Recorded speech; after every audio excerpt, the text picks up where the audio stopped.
By now, all of you must have heard about this awful trend where women are picking bear over a man. Until now, I thought this is not important enough to discuss, but now I think it's time.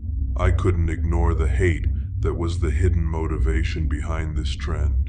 The hate towards the men, the evil generalization of the men. The major problem that lies with this whole thing is that a lot of women are backing up their points and are ending up spewing hate to the men in general, and a lot of men are trying to defend their image and are sadly ending up giving hate to the women. There are a lot of points that needs to be discussed under the given condition, the subtle points that needs to be taken into account, but such an extreme hatefulness to prove a point bury those subtle things, and at the end nothing worthwhile can possibly be achieved. You might be thinking, what does this bear or man thing has anything to do with personal development or self-improvement? Stay with me until the end. You will have your answer. To begin with, let's talk about the seriousness of the whole situation. Women are normally walking in a civilized area and are asked to choose between a man or a bear, clearly not having to prove their statements. They choose bear, without even thinking about what a deadly and vicious creature bear is.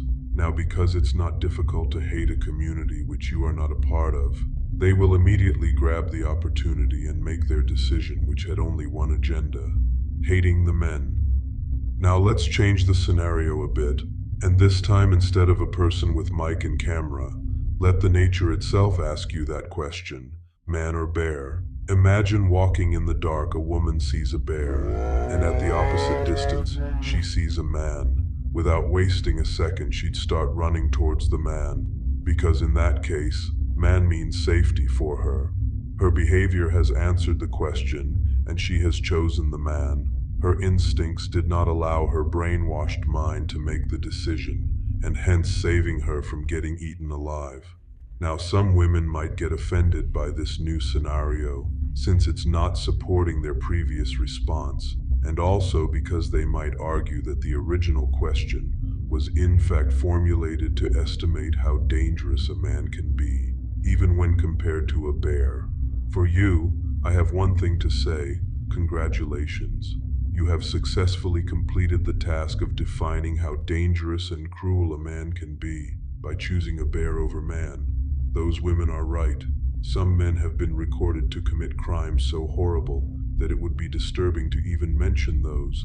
The extremes of those crimes are so evil that even the devil himself might feel ashamed, since a woman is weaker and would rarely be able to fight.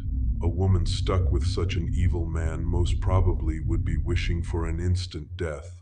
So, as a conclusion, those women are right, saying they'd choose a bear. So once again, congratulations to those women. You have successfully completed the task of defining how dangerous and cruel a man can be by choosing a bear. But you have done two more things by choosing your response. Firstly, you have mutated the original question. It was asked, man or bear, but you chose to answer a different question: a rapist or bear. The backlash that came after such a sickening generalization was inevitable. This was your first flaw, an intellectual flaw.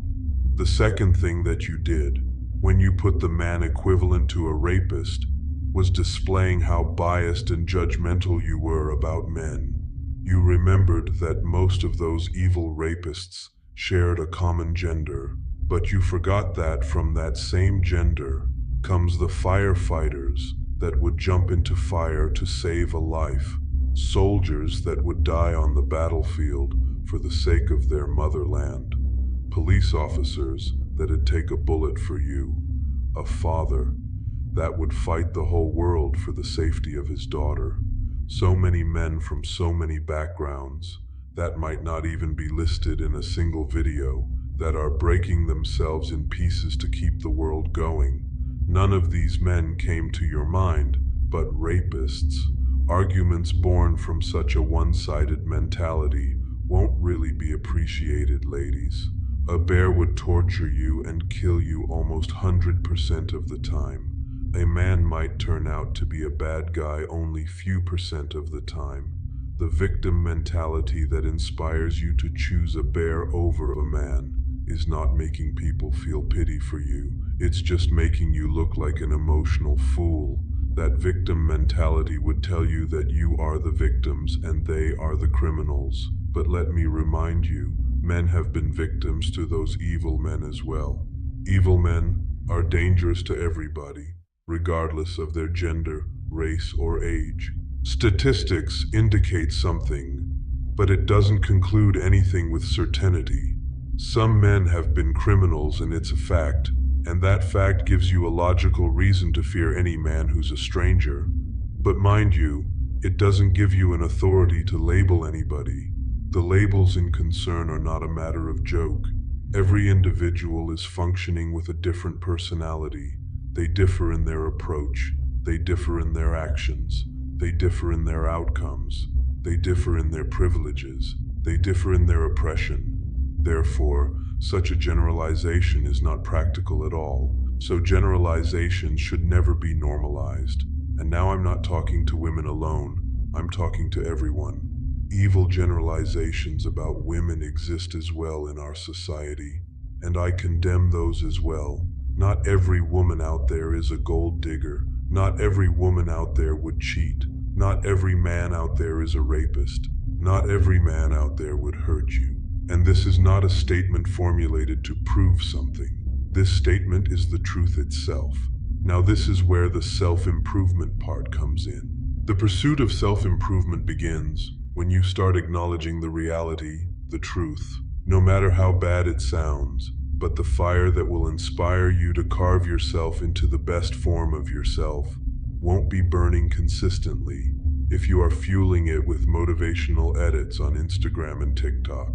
Those edits take you into a fantasy world where you are supposed to conquer the world, but in reality, all you need is to conquer the devils inside you, and this reality is shared by billions of other souls as well. Turning harsh towards all of them under the biased generalizations will keep you busy in thinking about how bad they are. Why would you even bother to make an improvement in yourself when you are already an angel and rest of the people are devils? That's what these generalizations do. It will cost you your empathy and the ability to make bonds. You can't learn anything all by yourself. You are the observer. Everything else and everyone else has the ability to bless you or curse you with something. You make your decision what you'd like to receive. And to receive anything, one is required to be humble. Don't let these evil generalizations rob you off your humbleness. Don't let those fuel your ego. Don't let few examples or few experiences fool you away from the truth. Such an evil generalizations will drive men and women apart, and the result would be destruction only. Nature intends us to stay together. Men and women need each other, and that's the truth, whether you like it or not. Embrace the truth, reject the hate. Such a positive attitude will take you ahead of the crowd, where you won't be fighting and arguing, but would be working on yourself, and that's what we call growth. Think about whether this channel is worthy of getting your love and support. If it is, don't hesitate. We will meet in the next video. Until then, keep evolving.